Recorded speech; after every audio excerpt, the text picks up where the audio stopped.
Shabbat Shalom. I'm Ralph Kingsley, Rabbi Emeritus of Temple Sinai of North Dade, and I'm delighted to share these few moments with you. This week's Torah portion is called Behalotecha. It begins benignly with instructions to Aaron to raise up the lamps in the portable tabernacle that accompanied the Israelites in the wilderness. Behalotecha et hanerot. It also contains the command to observe a second Pesach for those who missed it the first time, and describes the tale of the miraculous manna which sustained them on their journeys in the wilderness. It concludes with a somewhat enigmatic story of the punishment of Miriam and Aaron for speaking out against Moses, an account of a certain Cushite woman whom he had married. Miriam is struck with leprosy, but the ever-forgiving Moses prays to God to heal her with words that have become part of our liturgy. Elna Rifana, heal her, O God, please heal her.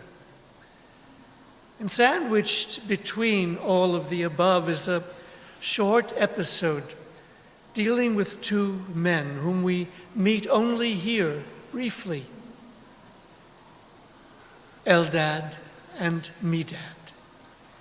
They were two of 70 elders, imbued with the Spirit, the Ruach, who were chosen to advise Moses.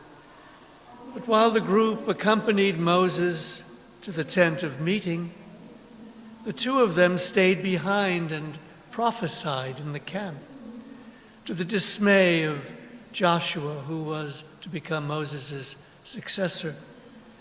Moses, however, forever the diplomat, responded to Joshua by saying, "Are you jealous for me? Would that all of God's people were prophets."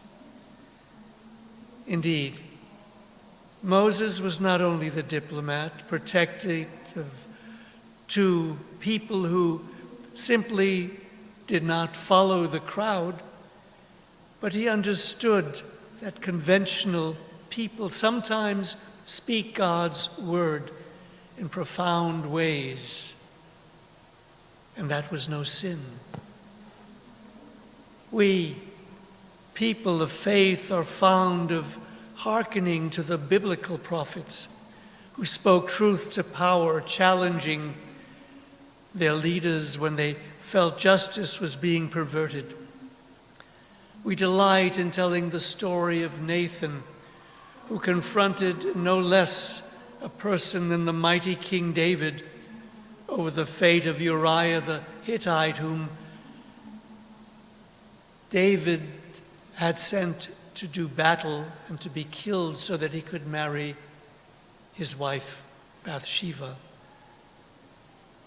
We quote with frequency the words of Isaiah, who was critical of the religious leadership of his day for their hypocrisy. And we quote Amos, who spoke against those among the rich who took advantage of the poor and the needy, who lacked compassion and thought only of themselves.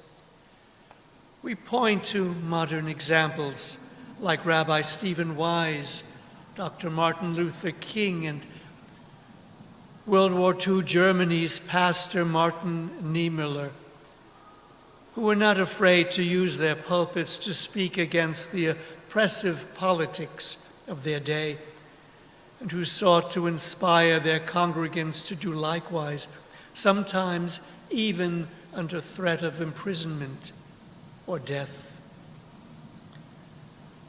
Few of us will achieve the greatness or even the notoriety of those aforementioned, nor need we fear assassination or arrest. But each of us in our own way, conventional or not, can allow ourselves, like Eldad and Medad, to be filled with Ruach, with the divine Spirit as set forth in our Torah, and to be among those who prophesy when we speak for truth and justice in the face of wrongdoing and corruption. In our higher moments, isn't that what being Jewish is all about? Shabbat Shalom.